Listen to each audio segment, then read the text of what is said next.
اعوذ باللہ من الشیطان الرجیم، بسم اللہ الرحمن الرحیم۔ سٹوری ٹاک کے سامعین، السلام علیکم۔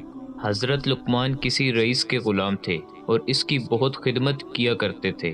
یہ رئیس ان کی خدمت گزاری، دانائی اور ایمانداری سے بہت متاثر تھا۔ ان کو بہت عزت دیتا اور بہت محبت کرتا تھا۔ تاجر کا معمول تھا کہ جب بھی دسترخوان پر بیٹھتا تو حضرت لقمان کو بھی اپنے ساتھ بٹھاتا اور اپنے ہاتھ سے کھانا پیش کر۔ ایک دن رئیس نے کہیں سے خربوزہ منگوایا اور اپنے ہاتھ سے ایک کاش کاٹ کر حضرت کو پیش کی۔ حضرت نے وہ کاش کھائی تو رئیس نے پوچھا کہ کیسا ہے؟ حضرت نے جواب دیا، الحمدللہ بہت اچھا ہے۔ اب آپ کی دی ہوئی چیز پھیکی کیسے ہو سکتی ہے؟ رئیس نے بہت خوش ہوا اور ایک اور کاش کاٹ کر آپ کی خدمت میں پیش کی۔ آپ نے وہ بھی نوش فرما لی۔ اس طرح رئیس کاشیں کاٹتا رہا اور آپ کو پیش کرتا رہا اور آپ کھاتے رہے اور تعریف کرتے رہے، اور جب آخری کاش بچی تو رئیس کے دل میں آیا کہ اتنا میٹھا خربوزہ مجھے بھی تو چکھنا چاہیے۔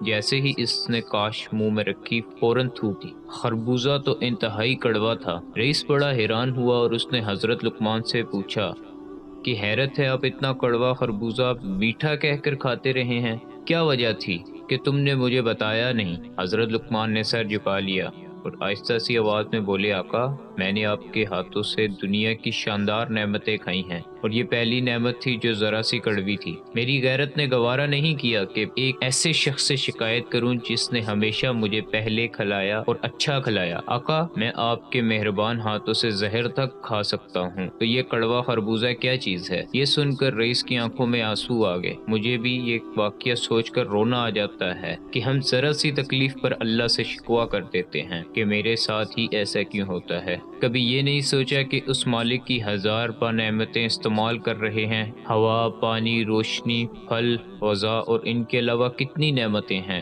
جو مسلسل استعمال کرتے ہیں، لیکن جب کبھی ذرا سی تکلیف آ جائے، مشقت آ جائے، بیماری آ جائے، کوئی محرومی آ جائے تو فوراً شکوہ کر دیتے ہیں کہ میرے ساتھ ہی ایسا کیوں ہوتا ہے۔